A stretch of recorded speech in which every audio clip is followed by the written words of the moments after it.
a mí me parece una bomba importante, muy fuerte, que puede incluso llevar ante la autoridad al exsecretario de Hacienda Herrera. ¿Qué hay detrás de todo esto? Se dio cuenta a tiempo el presidente Andrés Manuel López Obrador y por eso lo bajó.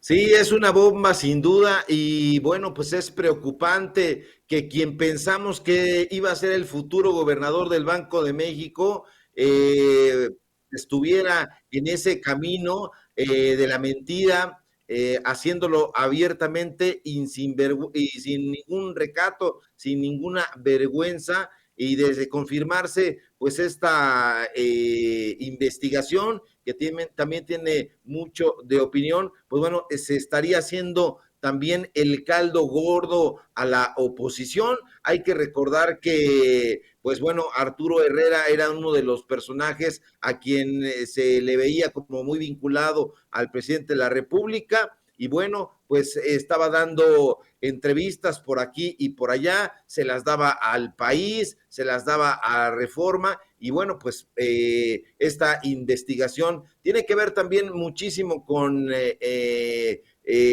pues lo que ya habían dado a conocer en su momento diferentes columnistas, insisto, por ejemplo, en el Financiero, en Reforma, en el propio Excelsior, los analistas financieros también tenían como sus reticencias sobre Arturo Herrera. Recuerdo, por ejemplo, la columna que apareció de Sergio Negrete en Arena Política, y bueno, pues hablaba de las mentiras de Arturo Herrera, pues bueno, había mentiras flagrantes, se hablaba de que pues no llevaba a cabo una buena política financiera durante la pandemia, que no le convino en su momento una política fiscal contracíclica y bueno, pues se hablaban de diferentes mentiras en las que habría incurrido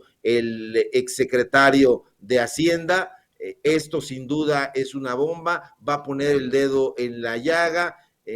Habría que ver a cuántos personajes arrastra esta investigación también de parte de la Secretaría de Hacienda y Crédito Público. Ya nos llamaba mucho la atención que no, pues bueno, que no estuviera Arturo Herrera ya visible, fue uno de los personajes que estaban ahí en primera fila, nos presentaba datos que, pues bueno, al no conocer este contexto, pues nos parecían ahí muy interesantes y bueno, pues es altamente preocupante que ese personaje hubiera ocupado la gubernatura del Banco de México. Por fortuna no lo hizo y bueno, pues estaba buscando ganar la confianza del presidente, la confianza del nombramiento y de pronto fue depuesto. Si son correctas estas inferencias, porque son inferencias, también hay que decirlo, no nos están dando ahí los datos duros de quién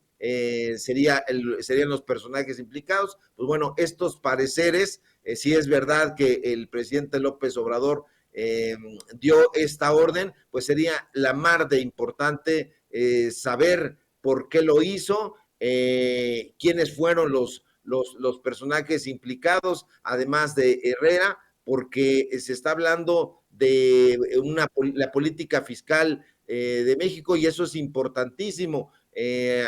Implica a los negocios y el que podrían haber hecho colapsar a sectores enteros del país. ¿A cambio de qué? Esa pregunta me parece propicia. ¿Qué le habrán dado a Herrera o qué le habrán prometido y que no le dieron? Pero las consecuencias podrían haber sido fatales. Afortunadamente no lo fueron porque el personaje pues ya salió por pies de la Cuarta Transformación. A diferencia de Santiago Nieto, el presidente de la República no ha hablado de recuperar la figura de Herrera para tal o cual puesto, lo cual pues es bastante salutífero pues para el gabinete, sobre todo en un área tan sensible como es la Secretaría de Hacienda y Crédito Público, que además tutela el sistema de administración tributaria.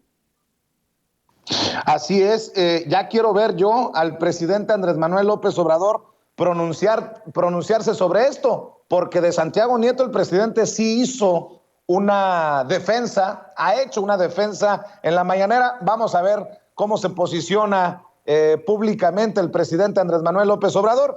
Quiero nada más para cerrar,